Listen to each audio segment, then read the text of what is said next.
यदि देशभक्ति पाप है तो मैं मानता हूं मैंने पाप किया है। यदि प्रशंसनीय है तो मैं अपने आप को उस प्रशंसा का अधिकारी समझता हूं। मुझे विश्वास है कि मनुष्यों द्वारा स्थापित न्यायालय के ऊपर कोई न्यायालय हो तो उसमें मेरे काम को अपराध नहीं समझा जाएगा। मैंने देश और जाति की भलाई के लिए यह काम किया है। मैंने उस व्यक्ति पर गोली चलाई है जिसकी नीति से हिंदुओं पर घोर संकट आए और हिंदू नष्ट हुए।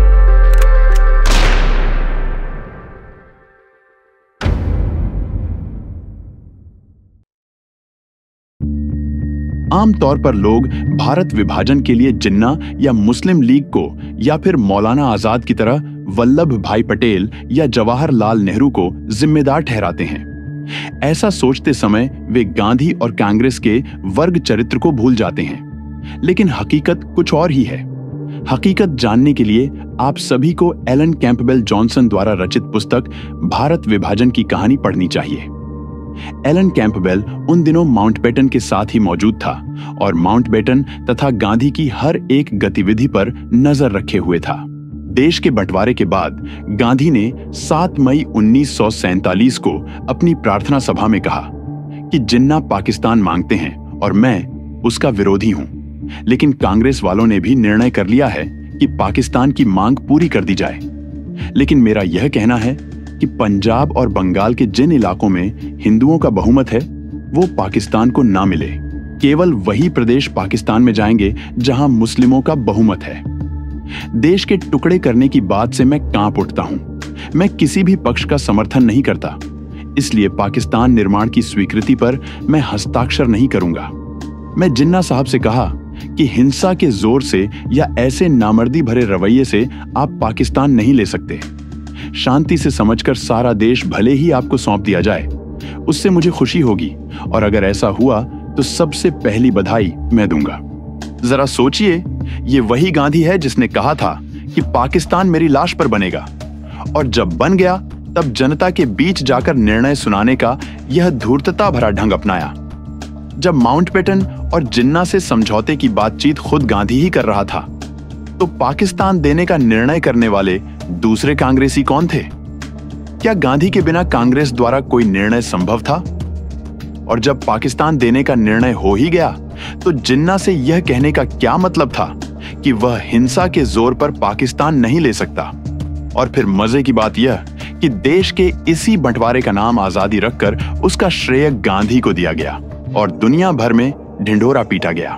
साबरमती के संत, तूने कर दिया कमाल, ले दी हमें आजादी, बिना खड्ग बिना ढाल।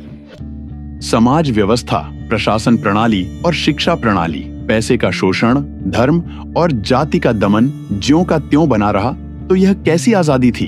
जनता की पीठ पीछे छल कपट की राजनीति गांधी के अहिंसावाद द्वारा हुआ तो देश के विभाजन में जो लाखों निरपराध व्यक्तियों की जानें गई और करोड़ों की संपत्ति नष्ट हुई, वह सब किसके लेखे में जाएगा?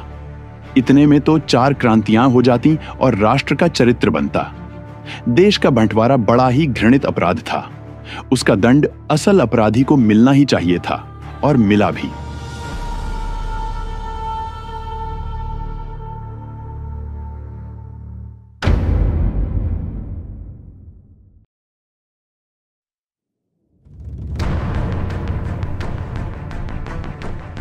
अपनी लाश पर देश का बंटवारा कराने की बात कहने वाले गांधी ने अपने अहिंसावाद द्वारा जनता के पीठ पीछे भारत देश के विभाजन की मंजूरी दी थी, जिसमें लाखों निरपराध व्यक्तियों की जानें गईं।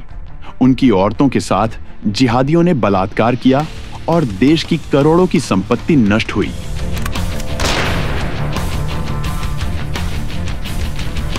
भारत शासन ने पाकिस्तान को 55 करोड़ रुपए न देने का निर्णय लिया था, जिसके विरोध में गांधी ने मुस्लिम तुष्टीकरण के लिए 13 जनवरी को अनशन प्रारंभ कर दिया।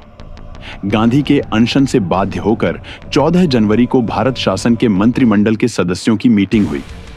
उस मीटिंग में गांधी के हट के दबाव में आकर मंत्रिमंडल द्वारा निर्णय बदल दिया गया और पाकिस्तान को 55 करोड़ रुपए देने की मंजूरी दे दी गई। गांधी ने इस मंजूरी को अद्वितीय कहा और हिंदुओं की जगह केवल मुसलमानों को सहायता देने की बात कही। उस धन का प्रयोग भारत के विरुद्ध लड़ने वाले शत्रु सैनिकों के लिए भी किया जाने वाला था।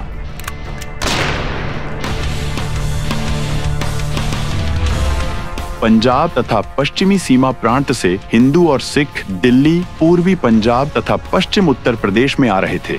उन्हें अपनी ही मातृभूमि पर आगंतुक और अतिथि बनकर आना पड़ा और रास्ते में मुसलमानों द्वारा उनके साथ जो अत्याचार किया गया, उस पर गांधी ने हिंदुओं के प्रति कोई सहानुभूति नहीं दिखाई। इससे उन निर्वासितों के मन में गांधी के प्रति घोर तिरस्कार की भावना का निर्माण हो गया। वह हमेशा हिंदुओं के कृत्यों की आलोचना किया करते थे। साथ ही नेहरू भी हिंदुओं के विरुद्ध गांधी का ही समर्थन करते थे। दिल्ली में रह रहे निर्वासित, जिनको एकमात्र हिंदू सभा का सहारा था, क्रोधित होकर जुलूस और नारेबाजी करने लगे थे। लेकिन इस पक्ष में गांधी का मौन न टूटा। इन घटनाओं से सावरकर जी के अनुयायी महाराष्ट्रीय जन बहुत अधिक बौखला गए। गांधी को राजनीतिक मंच से हटाए बिना हिंदू और हिंदुत्व का संरक्षण होना मुश्किल हो चुका था। इस वजह से मजबूरन गांधी का वध करना जरूरी हो गया था।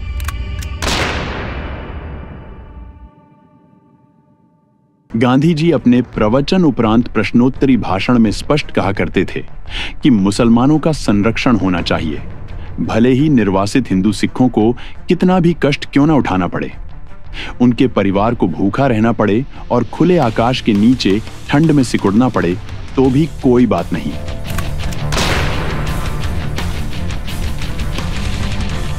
शेख अब्दुल्ला ने 1946 में कश्मीर नाम का आंदोलन प्रारंभ किया, जिसका लक्ष्य कश्मीर के महाराज जी थे।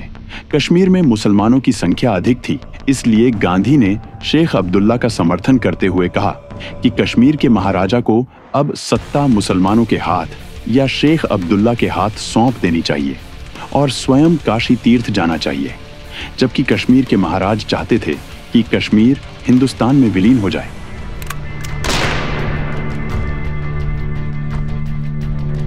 कश्मीर पर हुए आक्रमण का प्रतिकार गांधी ने अहिंसा से करने को कहा, जिसमें हर तरफ से निशाना केवल हिंदू ही थे।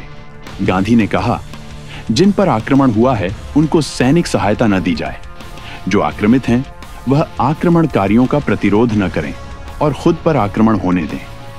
आक्रमित अपने स्थान पर बिना क्रोध और द्वेष के आक्रमणकारियों के शस्त्रों की बलि चढ़े, फिर ये कश्मीर पवित्र भूमि होगी और उस पवित्रता की सुगंध हिंदुस्तान में ही नहीं अपितु पूरे विश्व में महकेगी। ऐसा कहना था गांधी का। गांधी जब दिल्ली आए तब भंगी कॉलोनी के मंदिर में अपनी प्रार्थना सभा में जनता और पुजारियों के विरोध करने पर भी सबके सामने कुरान की आयतें पढ़ी, लेकिन कभी भी वह किसी मस्जिद में जाकर गीता न पढ़ सके। वह हमेशा ही सहनशील हिंदुओं को कुचलते रहे। एक ओर गांधी के अनुयायी ऐसी नीतियों पर चल रहे थे जो हिंदुओं के लिए घातक थी, और दूसरी तरफ मुस्लिम लीग हिंदुओं का विनाश करने पर तुली हुई थी। हिंदू सभा में इतनी शक्ति न थी कि वह दोनों को पराजित कर सके। विभाजन के पश्चात कांग्रेस शासन ने बिहार, कलकत्ता, पंजाब और अन्य कई स्थानों पर उन हिंदुओं को ही गोली का निशाना बनाना शुरू कर दिया जिन्होंने मुस्लिमों के अत्याचारों का विरोध किया। 15 अगस्त 1947 को जब कांग्रेस द्वारा आनंदोत्सव मनाया जा रहा था, ठीक उसी दिन पंजाब में मुसलमानों द्वारा हिंदुओं का नरसंहार किया जा रहा था। उनके घर जलाए जा रहे थे, उनके बच्चों को मारा जा रहा था और उनकी औरतों का क्रूरता से बलात्कार किया जा रहा था। कांग्रेस की सरकार गांधी के इशारों पर चलती थी, और अगर कभी कांग्रेस सरकार गांधी की बात नहीं मानती थी तो ऐसी स्थिति में गांधी कांग्रेस सरकार को अनशन की धमकी देते थे। गांधी का वध इसीलिए भी जरूरी था कि देश विभाजन के बाद कांग्रेस या सबकी मिलीजुली सरकार भी बनती तो भी उसमें कांग्रेस का बहुमत निश्चित था और वह सरकार गांधी की देखरेख में चलती, और तब गांधी द्वारा हिंदुओं के साथ अन्याय होता रहना निश्चित था। भारत की दशा पूरी तरह बिगड़ गई और जिसका डर था वही हुआ। गांधी की भयंकर राजनीतिक भूलों के कारण ही हिंदुओं का नरसंहार हुआ।